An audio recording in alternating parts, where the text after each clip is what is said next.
Board and also co-founder of Oman Rare Disease Support Group, Muscat, Oman. So she will tell us about her the Omani experience in rare disease support groups.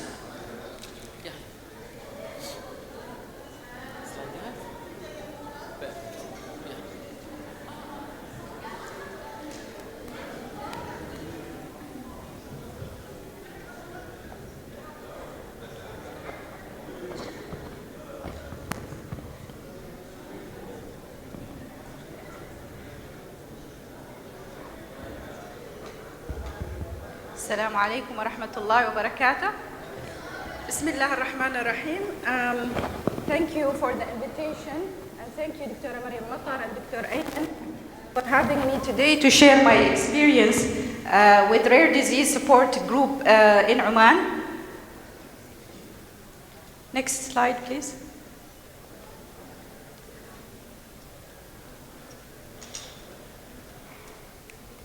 Oops. Yes. So the outline of my presentation today, I'm going to take you through a journey to learn about the landscape of rare diseases in Oman, some examples of real challenges from my clinic of patients I'm encountering, and the family support group hopes, the family support group that was started in 2018. So to look at the landscape of rare diseases in Oman and in the region in general, the first thing that comes to mind is numbers. How many rare diseases do we have? And this is a big challenge for the whole region, not only in Oman. We don't have any national registry to give us an idea of the burden of rare diseases. Even in the social services or the health services, we don't have exact numbers of how many patients are affected with rare diseases or how many rare diseases existing in Oman.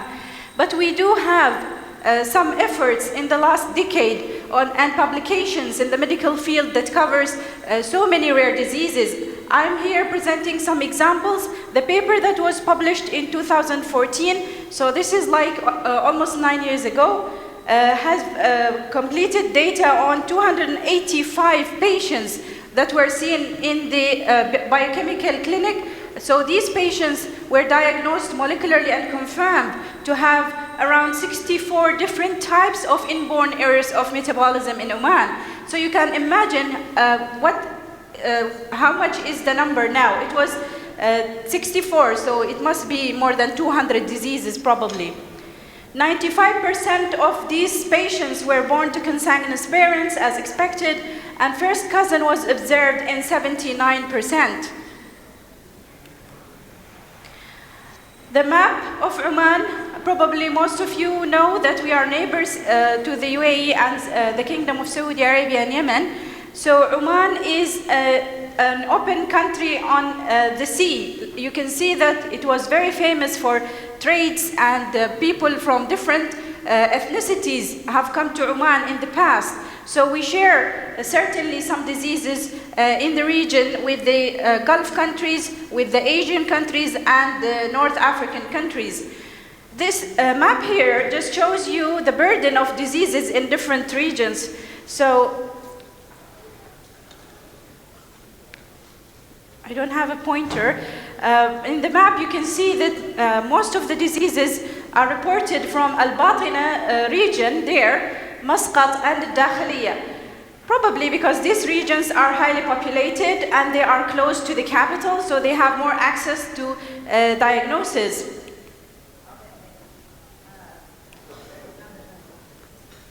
I can't change to the next slide.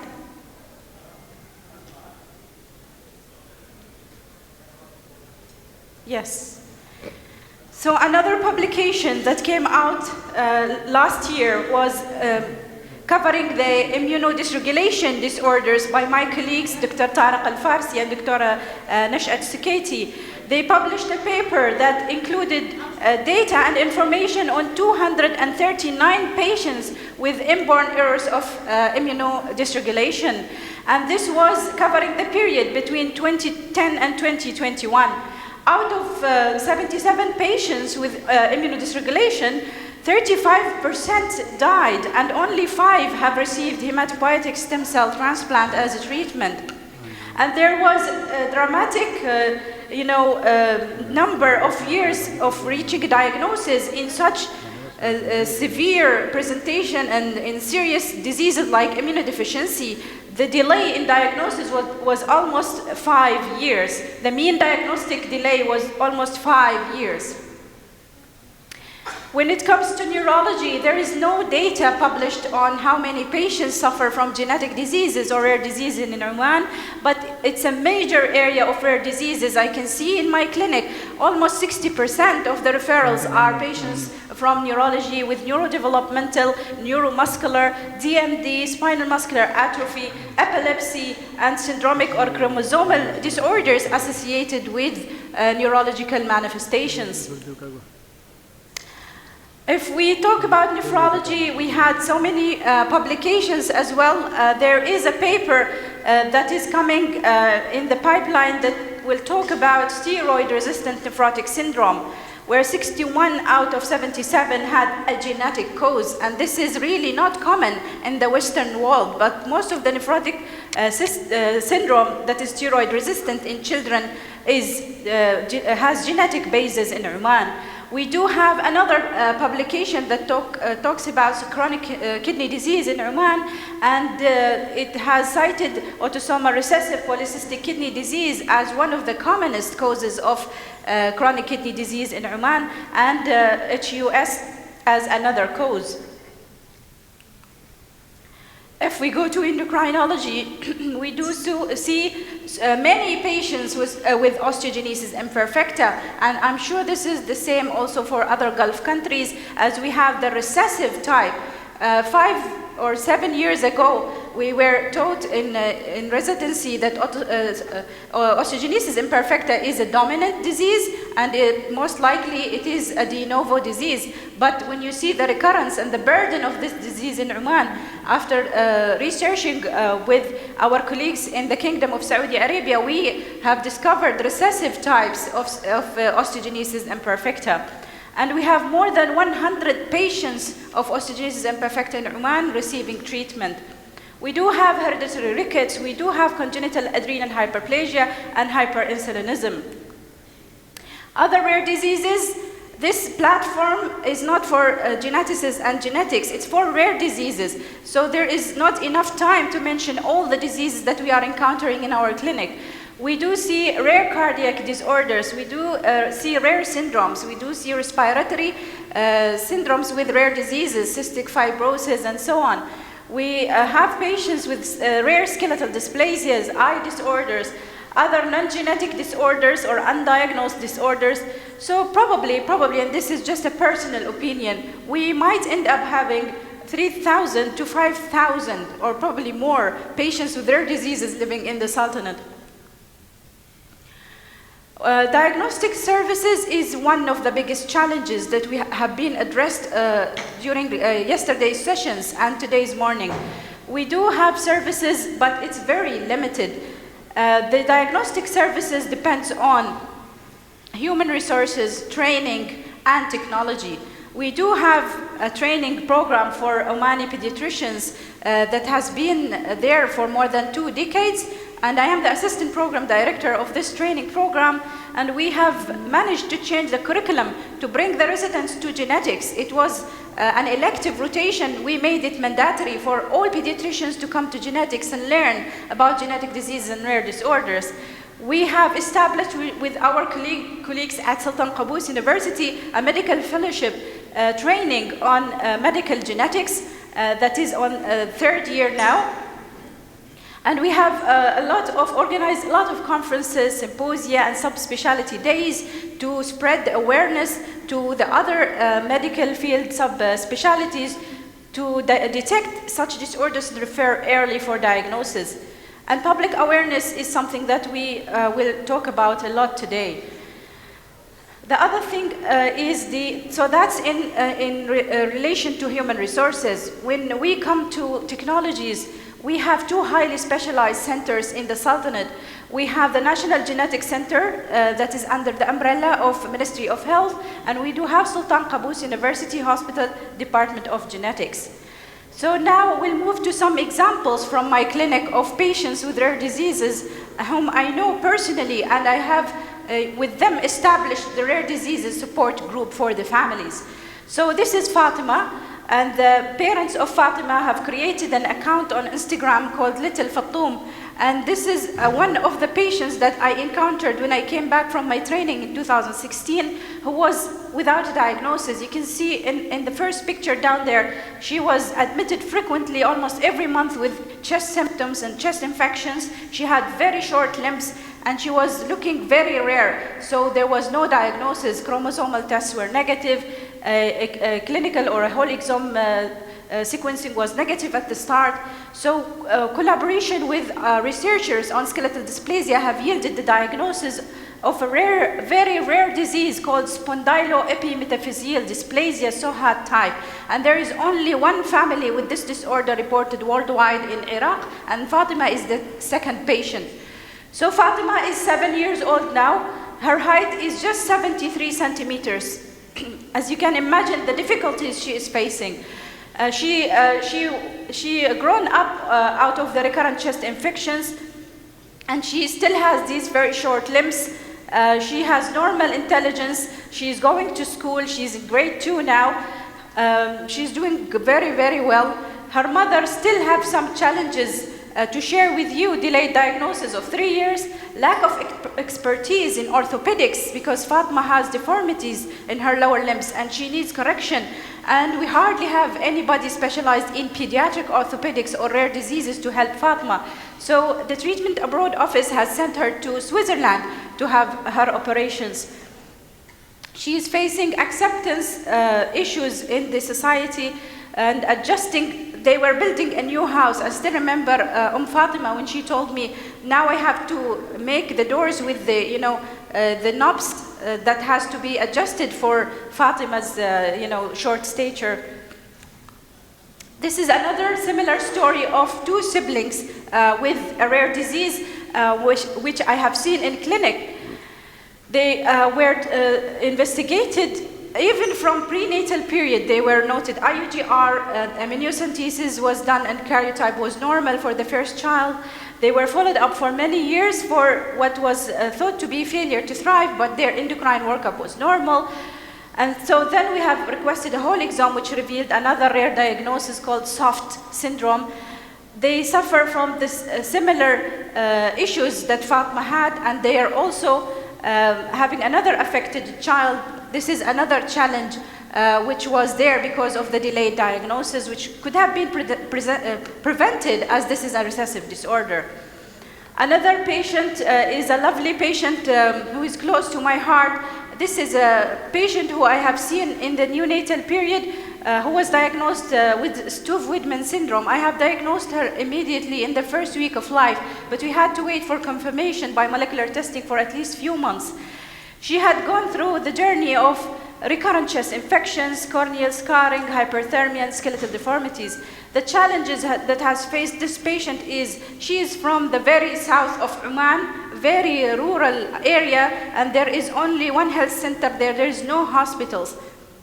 She had to come driving 3 hours to the nearest hospital when she became sick. And still we have lack of expertise in treatment of Stuve-Wiedemann syndrome with their recurrent chest symptoms and their skeletal problems. So the challenges are generally shared by every expert in rare diseases and every organization. Diagnosis and treatment, social support, which requires awareness, psychological support, access to rehabilitation, educational needs, and prevention. So we came up with the idea of forming this support group in 2017. And these are the founders of this group, the parents of my patients, the 3 parents, myself, and the genetic counselor. So we started with 3 families, we grew up to 6 families, and now we have 375 families in this rare disease support group, WhatsApp group, and we have so many followers in our Instagram. In this picture, it summarizes the efforts that the group is undertaken. So you can see stakeholders. We have the Undersecretary of Ministry of Health. We have people from the hospital administration. We have families, and we have doctors in one picture celebrating rare diseases in Oman. This is the Instagram account if someone is interested to follow. It's Rare Diseases OM. And yesterday they have celebrated rare diseases in Muscat. It was a big celebration. So just to finish my presentation with the achievements, we had celebrated 5 rare diseases since our formation. We shared experiences on Instagram for more than 3,000 followers. The parents, the mothers are coming forward now to talk about their experience and share their valuable experience with the other mothers who still feel shy to join the group. We had experts online sessions. We had mothers retreat days, awareness campaigns, outreach awareness to Salala region in the south. And we have a YouTube channel that you can follow us and watch the videos of the experts talking in Arabic about rare diseases and genetic disorders. We still face some challenges with financial support. So the future plan and hopes for healthcare, we need early diagnosis, we need more medical experts, research collaboration for complex and negative cases, access to healthcare, consistent medication supply, multidisciplinary care approach, orphan drug policy, a big challenge in Oman and probably in every country in the world. Rare diseases expert centers in the region might overcome this challenge. For example, if there is a Duchenne expert center in UAE, all the patients from the Gulf can be treated in that center and so on. Comprehensive care for such patients, I think I have to stick to time. They need a center that has all the facilities, and this center is opening soon. We have worked hard with the Early Intervention Association and the charities to build this center in the capital, and we will hope to replicate this in the other regions. Education is another challenge, and the parents' support. There are other also individual unique challenges for each family. It's also worth mentioning that there is an Oman Society of Genetic Medicine that was founded in 2019 that is supporting the rare diseases. So in conclusion, we need a national level forum to address all challenges in Oman and bring together all governmental and non-governmental organizations in one aim to mitigate the burden of rare diseases. Thank you very much.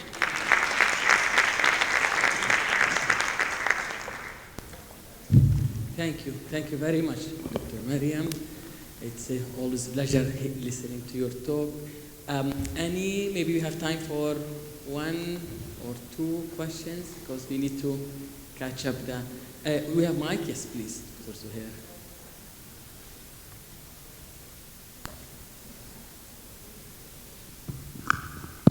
Thank you very much for your talk. I am Dr. Zuhair Rahbini from Riyadh. Actually, you have mentioned some 2 rare diseases, and we have also, I have some patients with soft syndrome and also with the other type of skeletal dysplasia that you have mentioned. Interesting enough, if we look to the, the mutation, I haven't studied these families, but I think I did whole exome, but I forget now what are the mutations. But I think if we go to the back, maybe originally come from the same tribe here, Oman, and maybe Iraq, you mentioned some family. And just for one example, and it is well documented that, for example, carbonic anhydrase osteopetrosis, the mutation in Saudi Arabia, it is the same as in Tunisia, same mutation. And if we go back to the history, you remember when Islamic moved to the Africa, they transfer all genes, some of the genes from Arab to other countries. So I think we have to not doing just the country landscape. We need to spread it to the other Gulf countries to see the origin, and this is very good for population genetics if you want to study how this tribe moves in the past. This This is is very just to- true and thank well said, Dr. Rahbini. And we have very good collaboration with so many colleagues in the Gulf in regards to founder mutations and research on recurrent phenotypes. Thank you, Dr. Zuhair. Give me the honor of Thank you. give you this and take a picture with you.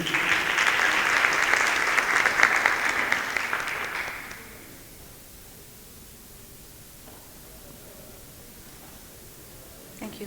شكرا جزيلا. Thank you.